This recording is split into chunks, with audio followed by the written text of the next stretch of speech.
Porque você de alguma maneira bloqueia a discussão essencial do porquê da prisão preventiva. Quando você fala que você vai dizer, não, aqui não precisa prisão preventiva, você está tirando o foco desse assunto, que é o essencial do porquê nós prendemos antes de um processo. Quais são as razões que nos movem a aceitar como algo democrático isso. Dizer que, como fez o Pavarini, dizer, olha, isso aqui é injustificável e o mais honesto é dizer que é a teoria do mal menor. É preso, é uma droga, mas é o que tem, vai acontecer, então sejamos honestos, não vamos fundamentar. Ou melhor ainda, fundamentar numa espécie de cautelaridade. Como se você pudesse uma prisão preventiva ter qualquer tipo de resquício de um momento cautelar. Agora, eu estou dizendo que cautelaridade é um discurso que vai ser um discurso trazido do Calamandrei, do instrumento qualificado, instrumento duplo, né? Se o processo é um instrumento, o instrumento é cautelar, então, portanto, é um instrumento que garante o instrumento, o processo. Então, as cautelares, prisão, garante o processo. Veja, se você pensar em termos de delação, realmente garante. Garante que o processo nem surge. Já resolvemos antes, né? Então, é uma tríptica, né? É um terceiro grau já. Um instrumento do instrumento do instrumento. Desde que, claro, se esteja de um lado, porque do outro não é bom. Essa afeição do garantismo inquisitório, que é um termo irônico, mas é um termo que expressa como nunca a sobrevivência do Código Rocco, e que vai ter a participação, o parêntese, não é um parêntese, mas é uma antecipação. Me interessa, claro que me interessa discutir como surgiu, né? Quais foram os discursos que implementaram o Código Rocco, mas me interessa muito a discussão da reforma de 1955 na Itália. Porque o que levou os juristas à manutenção do Código Rocco, sabidamente, era tido pelo Giuliano Vassalli como o mais fascista dos códigos. Isso era reconhecido. O processo penal foi o mais fascista dos códigos. Os próprios italianos diziam isso. O Vassalli, várias conferências, disse isso. E eu pergunto, o que nos leva a manter o mais fascista dos nossos códigos? Ah, não tivemos fascismo no Brasil, tá, então o mais integralista que seja. Um nome brasileiro. Claro, o fato é que essa formatação que nós temos só adquire sobrevida por conta, num primeiro momento, da concepção publicística de processo, como havia dito, que acaba sendo difundido no meio acadêmico e aceitando de forma dócil, mas posteriormente se renova com a ideologia da segurança nacional e fazendo aí um processo, às vezes, de controle do inimigo interno. Vou pegar um processo de tráfico de drogas, não precisa ser tráfico de drogas, mas o tráfico de drogas é muito claro nesse sentido. Aliás, política do inimigo interno no processo tem. Então o Ministério pede o arquivamento, como demonstrou o Zacone, é um instrumento de genocídio. É isso. Está ligado ao processo penal. Está ligado a uma pesquisa que também não foi feita no Brasil, do Ministério Público com um agente político. E essas são alguns dilemas, e aí a pergunta da magistratura. O problema também do Ministério Público, como ele se dá. Então, assim, essa construção nossa, que tem o parâmetro no modelo fascista, mas que tem também modelo na dicotomia Estado totalitário, Estado de direito, ela é explicada de um ponto de vista conceitual e metodológico, porque Estado de direito se chama, aqui dentro do que o Fayet denomina como oscilador de linguagem. Mas é lógico, né? Porque o Estado totalitário e o Estado de direito, eles vão funcionar como osciladores, eles vão funcionar como catalisadores das mais distintas formas. Como é que a pergunta que o Danilo Zolo faz é lá no Teoria Crítica do Estado de Direito, como é que se sobreviveu essa categoria? Como é que essa categoria sobreviveu a tantos processos? Né? Veja só, rapidamente, o Estado de Direito nasce no marco do liberalismo, do general Pietro Costa, marcado por um pessimismo da potestade, um pessimismo potestativo, um pessimismo em relação ao poder.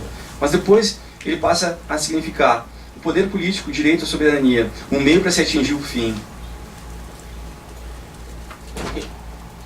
O conceito de Estado de Direito europeu, ele passa por várias mutações. E onde é que eu quero chegar? Eu quero chegar numa obra fundamental do Sérgio Panunzio, que é um dos intelectuais que formam a base do pensamento político fascista. A obra se chama O Estado de Direito. E como esses fascistas achavam que viviam no Estado de Direito, mas é lógico. Eles escrevem. Qual é o corte? O corte da manutenção do Estado totalitário é o de refutar os excessos da Alemanha. Não, nós não fizemos o que eles fizeram, portanto o nosso está na base da legalidade. De certa maneira, estavam. Então, não houve abdicação completa de um princípio de retroatividade, de um princípio de lei, taxatividade, alguns dizem, né? Pô, taxatividade ou legalidade existia formalmente, mas aí você dizer que é crime contra o Estado você fazer declamações públicas anti-governo, tenha formal, mas ali cabe qualquer coisa. Vamos dizer que, enquanto os alemães foram muito mais honestos no sentido de implementar algo novo, então tá, então a analogia vale tudo. Por outro lado, os italianos se mantiveram fiéis às tradições, porque nós somos liberais.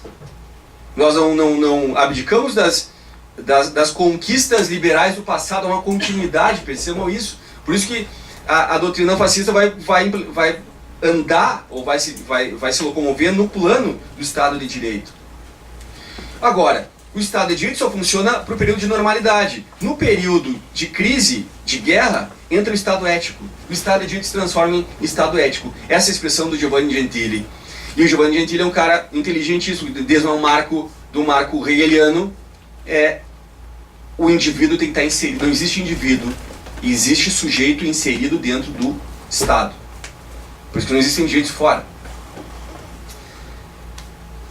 Eu já me encaminho para o final, e aqui quero fazer dois movimentos. Há um livro fundamental, que é prefaciado pelo Piero Calamandrei, que é escrito por um italiano de ascendência espanhola chamado Lopes de Oñate. O Lopes de Oñate, ele escreve o livro A Certeza do Direito. Esse prefácio está na obra completa do Calamandrei. E o Lopes de Oñate, ele vai fazer uma crítica ao fascismo italiano a partir do marco da legalidade. Ele reclama a legalidade, ele reclama a certeza no direito. E o endereço das críticas é, de novo, a Alemanha. Parênteses, toda a construção do autoritarismo fascista se baseará em se distanciar do modelo alemão. Se não é a Alemanha, está justificada. É mais ou menos assim. Ela é recorrente.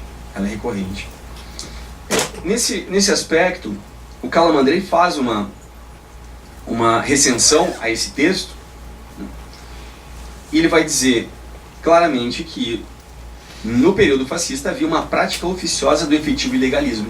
É uma legalidade formal, mas as práticas eram ilegais. Práticas formalistas de fachada, como diz o Calamandrei. Veja só, algumas conclusões trazidas pelo Antony Pereira, um brasilianista, um livro de Ditadura e Repressão, onde ele examina o período militar da Argentina, Chile e Brasil. Mas assim, veja só, enquanto na Argentina e no Chile nós tivemos algum tipo de repercussão em torno dos membros do judiciário, no Brasil nenhum deles foi tocado. Pergunta? No Brasil, nem um ministro do STF foi sequer responsabilizado moralmente. Mas as doutrinas que servem para várias coisas antes da Constituição de 88 continuam sendo as mesmas. Se eu pegar todas as categorias que eu trabalhei aqui, eu vou tentar trazer isso à tona depois, continuam. Então é como se a Constituição fosse uma marola, né? Não mexe não mexe na estrutura, no sedimento. O Rehat, de uma forma ingênua, mas ele vai tentar, vamos resgatar o indivíduo, isso vai dar conta. Né? Claro que não vai dar. Claro que não vai dar. Mas é uma perspectiva de identificar que na Itália funcionou um ilegalismo substancial e um legalismo de fachada. Isso diferenciou da Alemanha. A gente vai ver se isso é o caso do Brasil. Veja o que diz o Antônio Pereira. Em nenhum país houve uma depuração completa dos quadros do sistema judiciário, que já é um problema por si, que continuaram a servir ao constitucionalismo democrático também como haviam servido as ditaduras militares. A integração do sistema judiciário na legalidade autoritária, é o conceito de legalidade autoritária, de entender como essa legalidade não cessa com a mudança do regime militar para o civil e depois para o constitucional democrático. Isso é uma permanência da legalidade autoritária. É isso que permite o sujeito dizer que não, é flagrante, né? É crime permanente. E aí você vai à noite e é traficante, então está tranquilo, é traficante e você apura se o sujeito é pobre. Se é pobre é traficante, é uma reversão completa. Para finalizar, talvez nenhum autor tenha especificado tanto o que é um Estado totalitário dentro das bases radicais do fascismo como um autor que é citado por vários de nossos autores sem qualquer tipo de contextualização. Eu estou chamando de Giuseppe Maggiore. Giuseppe Maggiore. Criminalista, saudoso também. Que escreve um artigo chamado Direito Penal Totalitário no Estado Totalitário. Então, o que ele vai colocar? Algumas questões fundamentais. Diz, olha, a disputa de saber entre liberalismo e escola positiva, nenhuma dessas escolas tinha o que se necessitava do influxo político. Ele vai dizer assim, que do liberalismo para a escola positiva o que houve foi mudança de método. Diz ele, da dedução dos iluministas para a indução dos positivistas, mas nenhuma delas possuía uma visão política do direito penal. E o direito penal, como é o mais afeto à vida das pessoas, é aquele que merece a maior penetrabilidade dos termos políticos, de forma que se deveria superar qualquer tipo de cisão entre direito penal e política. Eu quero... o elemento que congrega a estrutura é o elemento raça, segundo Maggiore. Ele vai dizer Estado totalitário é o totalitarismo da política, a expressão dele. O elemento que eu queria sustentar aqui com vocês são as três facetas que ele toca nesse artigo. E nesses problemas das duas escolas, positiva e liberal, ele vai dizer, existe um problema de relação do método. Eu acabei de dizer, o problema do método é de tentar uma asepsia política. O direito penal não tem que ser politicamente asséptico. Segundo, o fundamento do direito penal. Então, o fundamento do direito de punir. O fundamento do direito de punir tem que estar baseado em outras premissas, não no direito do sujeito que vai ser penado, e sim daquele que subestima e menospreza o Estado. Todo crime político, todo crime é crime político. Uns vão dizer, mas então o cara antecipou o Ian Taylor.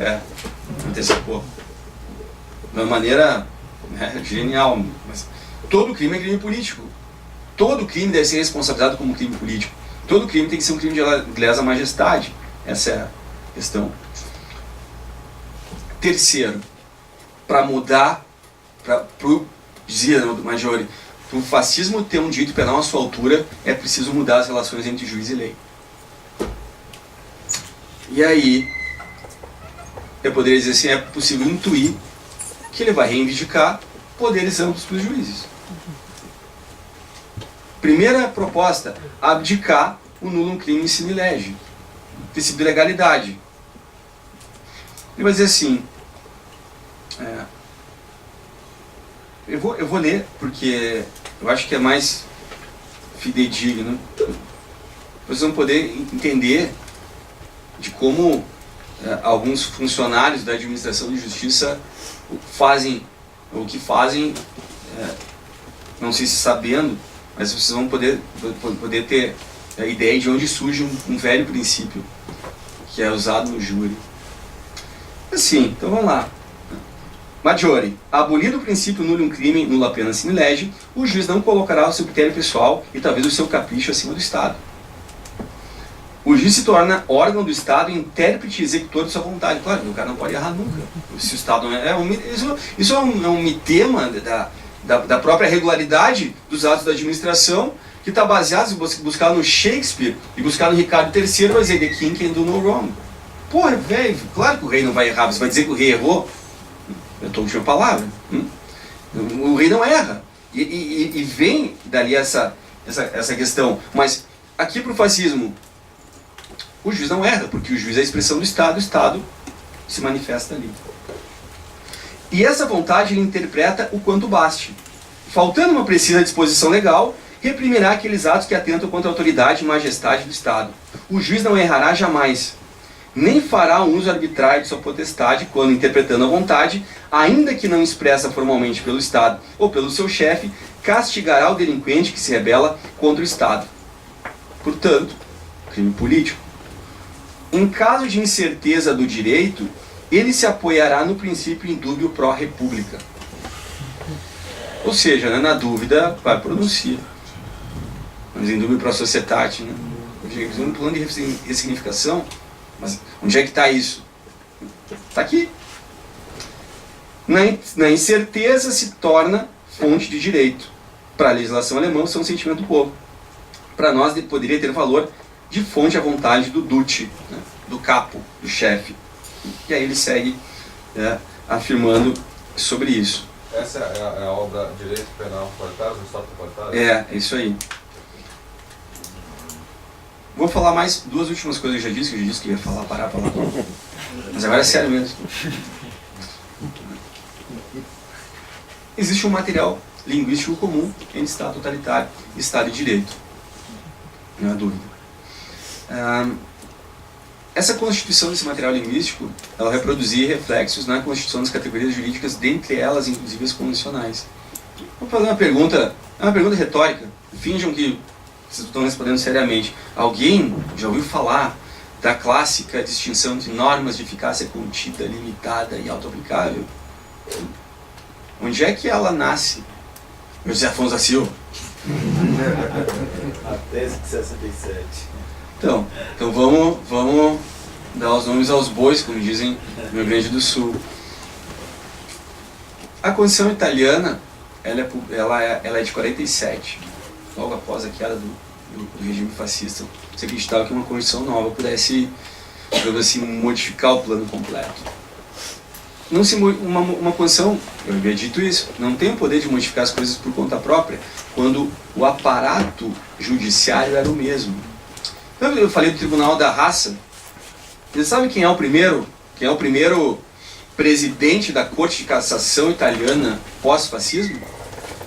O presidente do Tribunal da Raça, chamado Gaetano Nazariti.